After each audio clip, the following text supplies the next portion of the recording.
We've been able to speak to your son. What did you say to him when you visited him in court? Is he doing?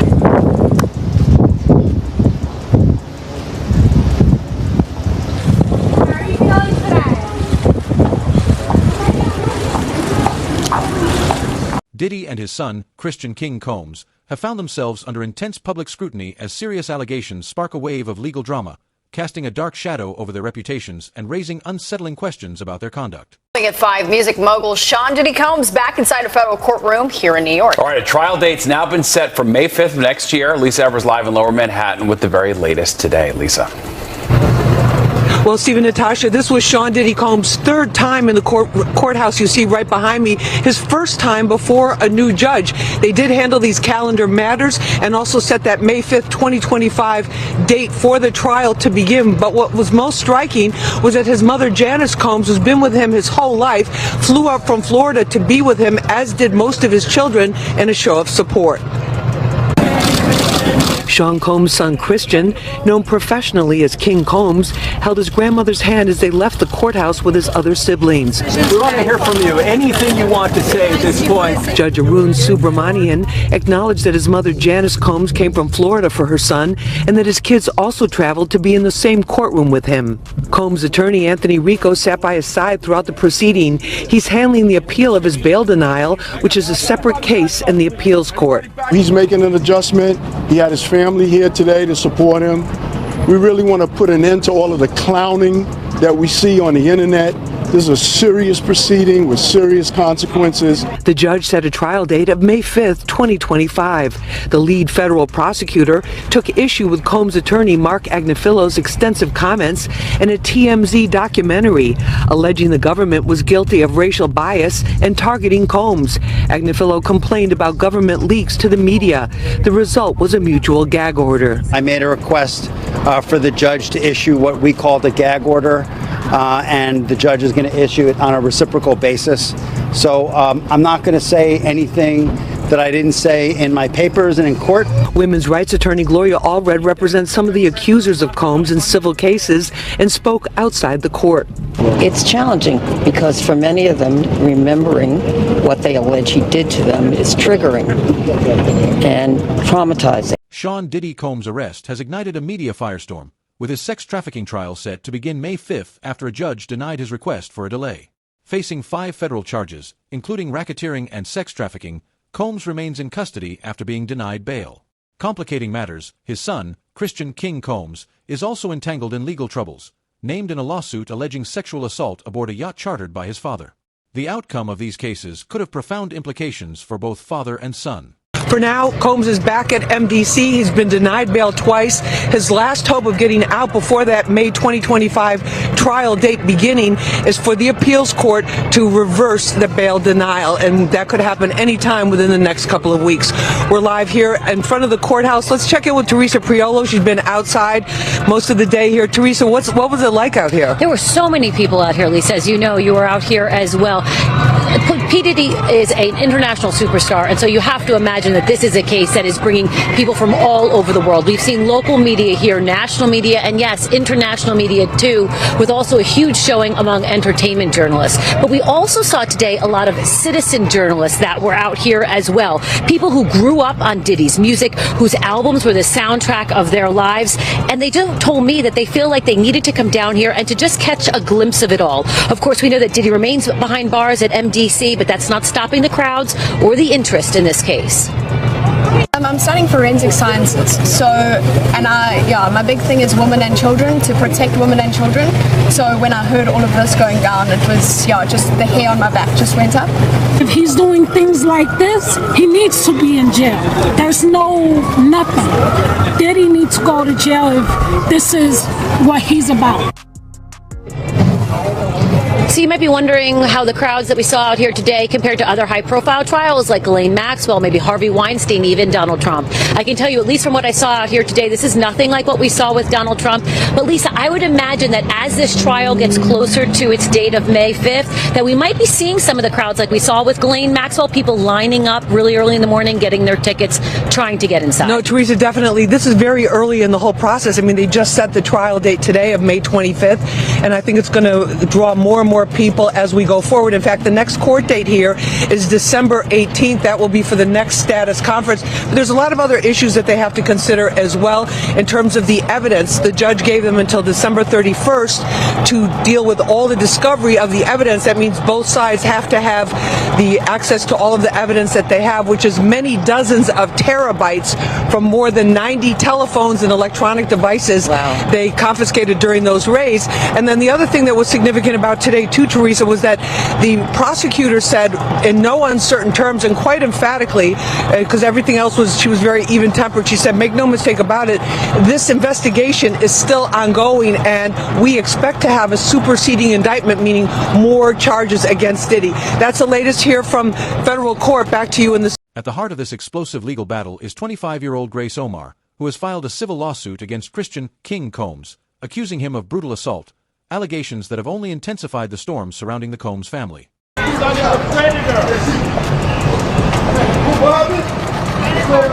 Have you been able to speak to your son? What did you say to him when you visited him in court? Is he doing well?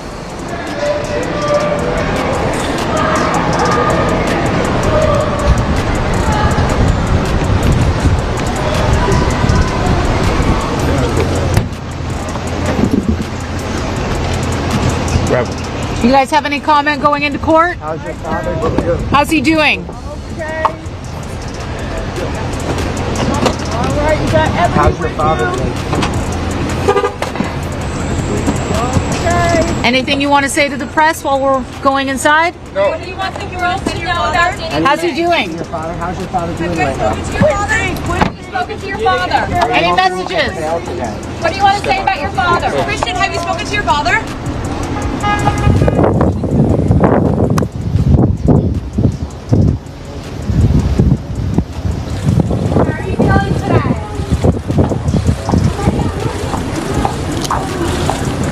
Coming to his defense in what she calls the public lynching of her son. Janice Smalls Combs released a statement on Sunday through her attorney saying, quote, she's devastated and profoundly saddened by the allegations, but believes that her son deserves a chance to prove his innocence. The statement reads in part, quote, it is heartbreaking to see my son judged not for the truth, but for a narrative created out of lies. To bear witness what seems like a public lynching of my son before he's had the opportunity to prove his innocence is a pain too unbearable to put into words. His mother's statement goes on to say, quote, this injustice has been unbearable for our family. The worst part of this ordeal is watching my beloved son be stripped of his dignity, not for what he did, but for what people chose to believe about him. So now let's talk about whether Diddy's mom could be a factor that affects the outcome of his trial.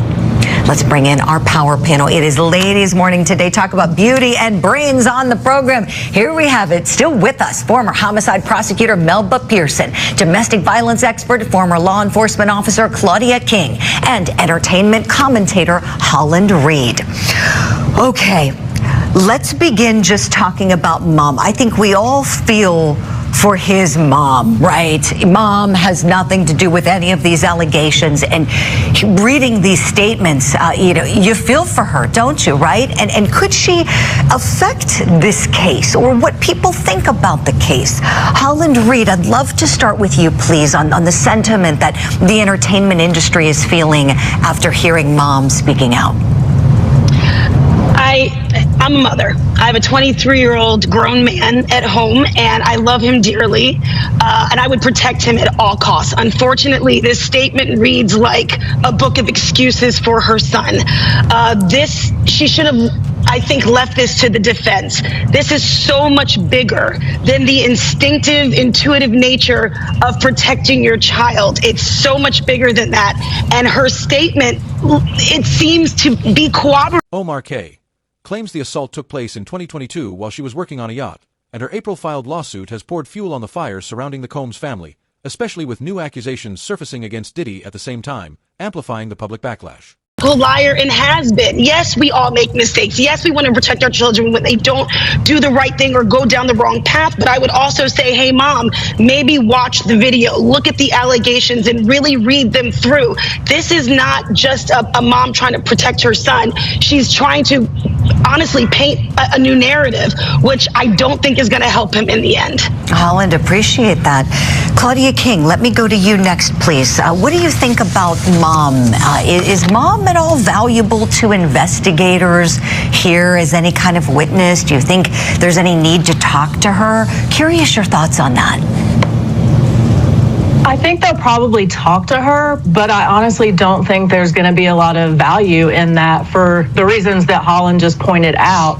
You know, she's very clearly on the side of her son, which we cannot blame her for that. She's a mom. She's going to protect her child, but she's clearly swayed in her beliefs towards him. So they might talk to her just to check it off, you know, the list, but I don't think it will provide any evidentiary value for them. Claudia, appreciate that. Melba, legally, is there anything you can see as we look ahead to the trial that mom could perhaps become a part of here?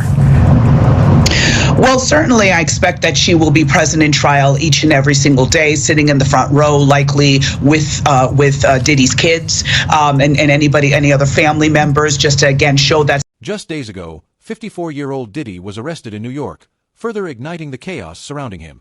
The Monday, September 16th arrest was swiftly followed by a damning 14-page indictment released the next day, throwing the case's explosive details into the public spotlight. I could see her giving maybe interviews trying to sway public opinion, but at the end of the day, I concur with what my two co-guests have said. You know, at the end of the day, look at the Cassie video. And if you weren't ashamed of your son after he beat a skinny, defenseless woman within an inch of his life, then she's living in willful ignorance. And, you know, she's not doing anything to help her son's case. Like Holland said, let the defense talk and stay out of it, because he's dead wrong and he's not getting out from under this. That's a really great point, Mel, but the Cassie video, that was not addressed. You know, it was more about the public sentiment. She's convinced that people are convicting her son before even hearing the evidence in the case. I really appreciate that comment you just made about that video. There was nothing in regards to that from what we've seen. As for what's ahead for Diddy? Let's shift gears to that, because tomorrow he's going to be back in court, and there are new reports that there's a brand new judge who's going to be overseeing his case. So that could potentially mean another chance for a third request at bond. Remember, he's been before two different federal judges. Both of them denied him bond, both really on the same major grounds, that he could intimidate victims or witnesses, and they see him as a threat in that regard.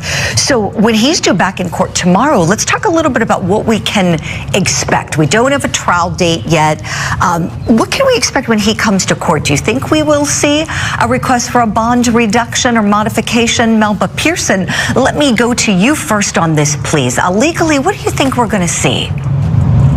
Absolutely. I think the defense is going to try again to either reduce his bail or get some other conditions of release, maybe home confinement or something along those lines. I don't anticipate that it will be successful, again, based on the same arguments around intimidation, around safety to the community, around potentially being a flight risk but at the end of the day, he is well known and is very visible. So unless he gets plastic surgery, it's going to be kind of hard for him to disappear. But at the end of the day, the safety to the community as well as the intimidation aspect, I think, is going to reign supreme. And he's probably going to be some scheduling discussions in terms of, okay, depositions or any outstanding discovery matters, anything along those lines, and maybe just kind of setting forth when a potential trial date might be, when a reasonable time to set a trial date might be. That's a really good point, Melba. Thank you for that. Holland, let me go to you, please, on outside of the courthouse tomorrow, because we know optics are everything, especially in a high-profile case like this. The last appearance, we saw his children. What do we expect in terms of media interest, support for him, or support for victims and people who might just be there because they want to see justice for everybody affected by these allegations? I think it's going back to the same, I think, statement about the mother. It's very quiet in Hollywood. It's very quiet in entertainment, the music industry across the board, because nobody wants to touch this. As far as those that have their own, entities to protect. What you're going to see, though, is the continued interest in who else is going to be exposed. You have mom coming out, of course, protecting him and making a statement, but who else do you really have protecting him or standing up for him? Not many people. So I think what you're going to see is maybe his closest family trying to spin the narrative, but you're going to have the same kind of deafening silence that we've been seeing, because everyone is, again, like I said before, getting their ducks in a row. They're lawyering up because they're going to start exposing so much more that has been going on for decades. And I think that's what we're gearing up for, is a show much like an O.J. Simpson or the Menendez brothers. It's going to be the TV-worthy court TV that we expect to see with someone of his stature. Well, and I think you're exactly right. Thank you for that. And speaking of the magnitude of this, perfect question to send to you, Claudia King. When we think about this not being over, we don't know what investigators are doing right now. Tell us, what do you think they're doing at this juncture? They are talking to absolutely everybody that they can, because there are going to be additional arrests, I believe, and so they're looking at who else is involved and what evidence they have for that.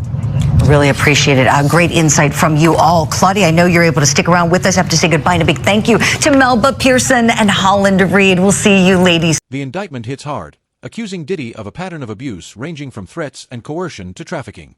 He's pleaded not guilty to the heavy charges, which include racketeering, conspiracy, and aiding in the transport for illicit purposes. They try to go the other way?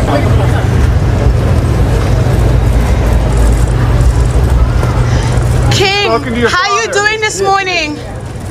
How's it going, Justin? Quincy, how you feeling this morning? How the twins?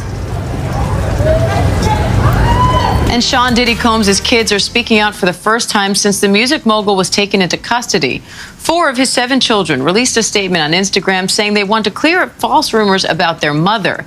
Meanwhile, a new accuser is coming forward. Senior investigative correspondent Aaron Katursky has the latest. The children of Sean Diddy Combs are speaking out for the first time since their father's arrest last week. 4 of Combs' 7 children writing on Instagram, "We have seen so many hurtful and false rumors circulating about our parents, Kim Porter and Sean Combs' relationship, as well as about our mom's tragic passing, that we feel the need to speak out. Claims that our mom wrote a book are simply untrue. She did not. And anyone claiming to have a manuscript is misrepresenting themselves." A 60-page unverified book published earlier this month claimed to be the collection of diaries of Porter, who died at the age of 47 in 2018. The children, who don't mention their father's arrest in the statement, go on to write, "Our mother should be remembered for the beautiful, strong, kind, and loving woman she was. Her memory should not be tainted by horrific conspiracy theories." The message coming as another accuser goes public with allegations against Combs. Talia Graves claims in a civil lawsuit Combs and his bodyguard drugged, bound, and raped her in 2001 and filmed it. It's a pain that reaches into your very core of who you are, and leaving emotional scars that may never fully heal. The 54-year-old Combs has pleaded not guilty to charges he led a criminal conspiracy that abused women. And Aaron Katursky joins me now with more on this. Aaron, how significant is it to have a new accuser making claims like this on camera as Diddy's facing these criminal charges? Well, look, she is detailing in an anguished appearance with her attorney, Gloria Allred, what she said happened to her in 2001 and the lasting impact that she said it had on her. Diddy's legal troubles deepened when a New York judge denied him bail on September 17th, locking him in custody until trial. The pressure mounted further after his appeal was shot down the very next day, leaving him behind bars as the public and media wait to see how this high-stakes courtroom battle plays out. Some additional credibility because he's already been charged in a racketeering conspiracy that sought out women for abuse. She's also filed a civil suit. Could that affect the criminal case at all? The civil suit is at least the 12th filed against Sean Diddy Combs, and the first one from last November by Cassie Ventura is really what touched off the criminal case that led to Diddy's arrest and subsequent not guilty plea on the 3 criminal counts. Without the civil suit, there are probably not criminal charges against Sean Combs, but all the civil cases are now likely to be paused while the criminal case takes priority. Now, some of Combs' children issued this statement on Instagram, speaking out in defense of their mother, but they didn't really mention their father. What do you make of that?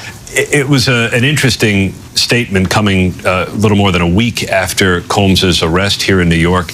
And the children seemed quite protective of Kim Porter's legacy because there's this 60-page unverified manuscript online that claims to be Kim Porter's diary entries or a compilation of some of her thoughts. And the children said that it just isn't true. And they didn't want her and her memory commingled with him and the criminal case that he's now facing. And what's next in that case now? He's back in court in early October. For now, he is being housed in protective custody at a federal jail in Brooklyn. He's in a dormitory-style open housing cell with Sam Bankman-Fried, among others. The link between Diddy's case and the accusations against his son, King, is undeniable. King, 26, is accused of sexually assaulting Omar K. while she worked on a yacht. Omar K.'s attorney, Rodney S. Diggs, has been vocal, calling Diddy's arrest a crucial first step toward holding both men accountable and seeking justice.